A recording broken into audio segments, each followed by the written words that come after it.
So you feel hungry, you're on your diet, you have a glass of water to take the hunger away. Stop doing it. Stop drinking water on a diet. Keep watching to find out more.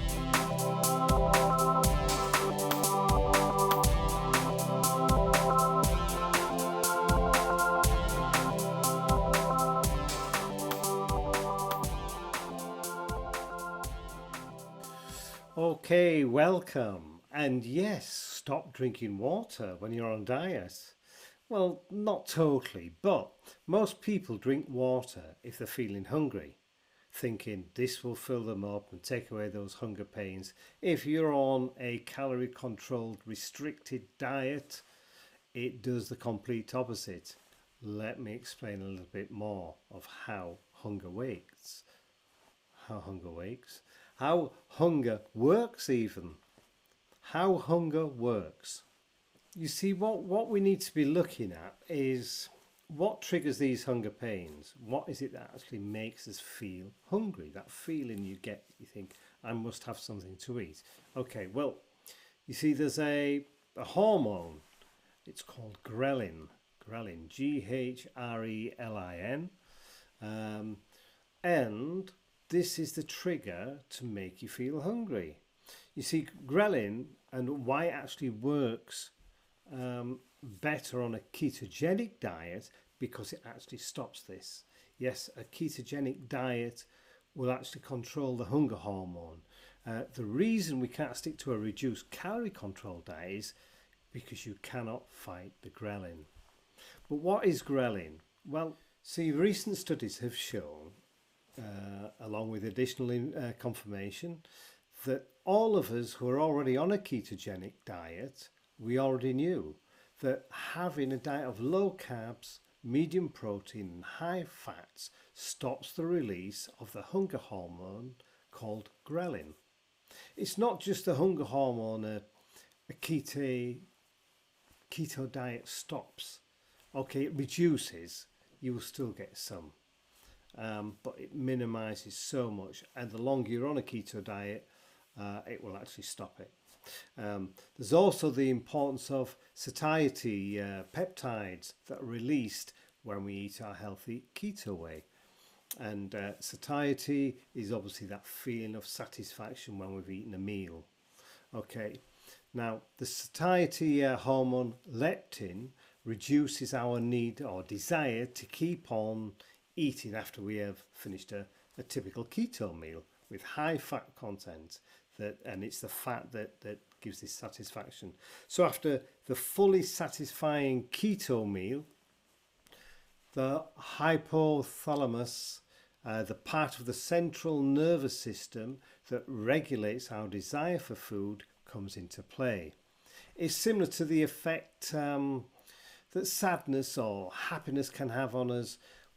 When we're sad, we don't really feel like eating. It's not something that we want to do. Consequently, when we're actually happy and feeling good about ourselves, you can eat and eat and eat. You know, when you're watching, I don't know, football game or soccer, if you call it in the States, don't you?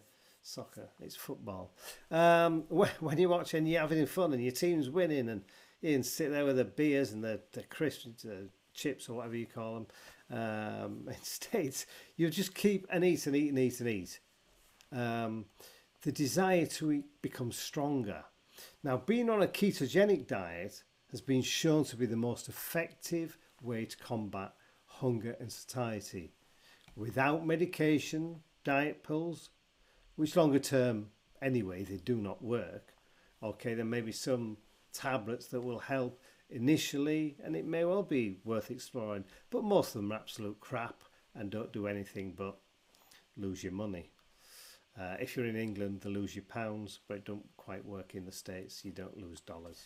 Ketosis. When we fast or when we reduce or take away our carbohydrates so they're not available anymore, the ketone bodies acetoacetate, beta-hydroxybutyrate and acetate are synthesized, or in plain English, used from our fat stores as an alternative source for our energy.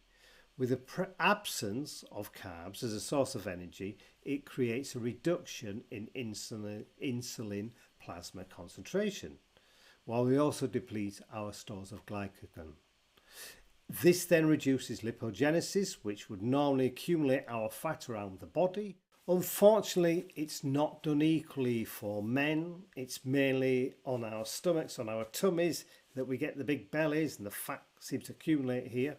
I'm generalising here, women can get it as well. I've seen many women with big fat bellies. And then, if you're a lady, you tend to get fat. It's freak of nature. There's not many men you see. You see a lot of men with big bellies and all fat all over them, but no one else. It's rare to see a man with a big fat ass, but you know, I want to see one anyway. Now, ladies, okay, I know it's quite popular now to have this big bum look, and to be fair, it looks quite good to a point. To a point. Come on. You don't need implants, and you certainly don't need to be storing your fat there. So, when the glycogen stores deplete, our ketogenesis increases, and production of ketone bodies happens in our liver cells.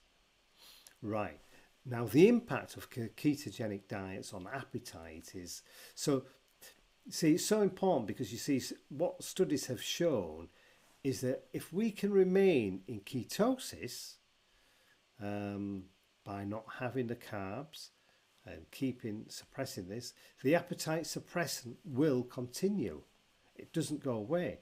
However, if we go out of ketosis, our ghrelin hunger pains will return. The hormone will be released and we go back to the hunger pains. The good thing and a big difference to other diets is as we lose weight, our appetite doesn't increase on a ketogenic diet. On the usual low-calorie nonsense diets, as we lose weight, we have an even higher desire to eat, and it's only a matter of time before we give in. Because, you see, we've restricted so long, and all the time we've got this hunger and desire to eat, and eventually you'll give in. And that's why low-calorie diets do not work. One note, if you're classed as obese or know someone who is, then adapting a keto way has got to be something to help you. Right. Even with massive weight loss, you will continue to lose weight and your appetite will remain reduced on a ketogenic diet. So it's really important. To bring it to a conclusion then, okay, so we've looked at ghrelin and how it actually works in conjunction with leptin. We can control our hunger and also our satiety as we enjoy our keto food, which makes us feel fuller and satisfied for longer. Why it's more than helpful than non-bloating low-carb diet, a psychological way to approach diet is a key component. We looked at ketosis and how it uses our fat stores, hence the reason we are successful on a keto diet. Although we have to be vigilant and not go out of our ketosis state, as the ghrelins will come back to haunt us all over again.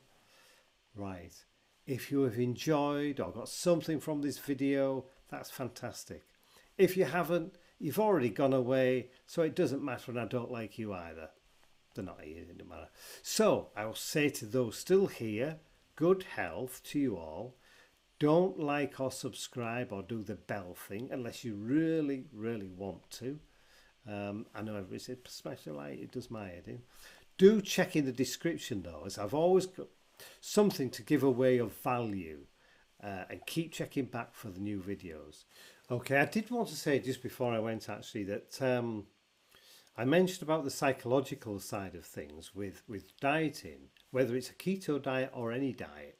I think it's really important to address this. You see, my background, I've worked in hypnotherapy, alternative therapies for over 20 years.